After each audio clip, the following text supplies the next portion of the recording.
भाई साहब,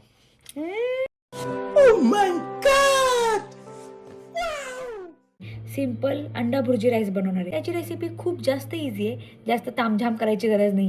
त्यासाठी घेतलं मी पहिल्यांदा तेल. हे घेतलंय तेल.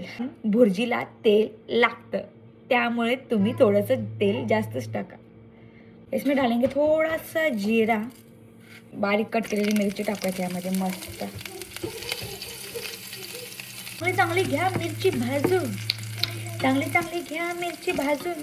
उसमें डालेंगे क्या उसमें डालेंगे ऑनियन. चिरलेला कांदा असा घ्यायचा आणि असा टाकायचा. 1 चम्मच मीठ टाकायचं त्याच्यामध्ये, त्यामुळे कांदा ना लगेच भाजला जातो. डालेंगे थोड़ा सा घी, 2 चम्मच टाकायचं फक्त. मस्त म्हणजे असं एकदम तुपाचा छान फ्लेवर येतो. उसमें डालेंगे हम टोमॅटो. मार्केटमध्ये चॉप टोमॅटो विथ गार्लिक भेटले, आज मी ते ट्राय करणार आहे. म्हणजे टोमॅटोचे असे बारीक स्लाइस आहेत, त्यात गार्लिकचा फ्लेवर आहे मस्त.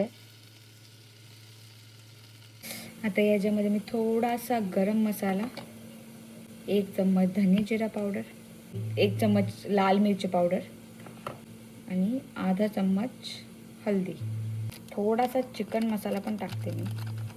अब उसमें डालेंगे ये अंडा.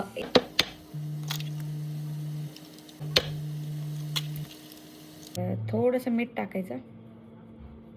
तर यम्मी, बघूनच तोंडाला पाणी सुटलं ना. मस्त अशी भुर्जी झाल्यानंतर त्याच्यामध्ये टाकायचा आपण स्टीम केलेला राईस. असा सुटसुटीत राईस झाला पाहिजे. मी ऑलरेडी स्टीम करून ठेवला होता राईस.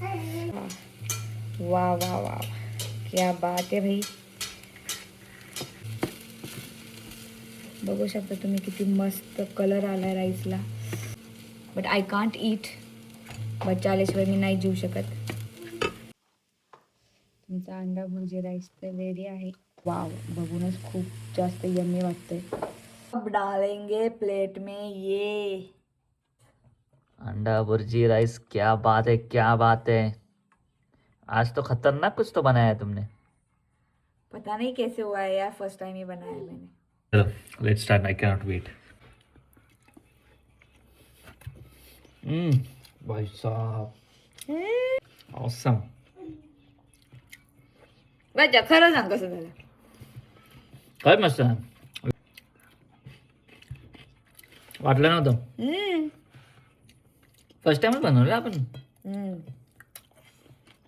फर्स्ट टाइम बनवला. सगळं परफेक्ट आहे. सो गाईज, तर तुम्हाला पण असा अंडा भुर्जी राईस खायचा असेल तर मी सांगितलेली रेसिपी ट्राय करा. आणि खरंच खूप छान झाला आहे. त्याच्या रिॲक्शनवरून तर तुम्हाला वाटलं असेल, हा कधीच खोटी रिॲक्शन देत नाही आणि खोट्या कमेंट्स पण देत नाही. जे असेल तो जेन्युअनली सांगून जातो. कंटिन्यू. सो गाईज, तुम्हाला जर माझा व्हिडिओ आवडला असेल, माझी रेसिपी आवडली असेल तर मला नक्की फॉलो करा, लाईक पण करा. भेटू आपण नेक्स्ट व्लॉगमध्ये. तोपर्यंत बाय बाय. बाय.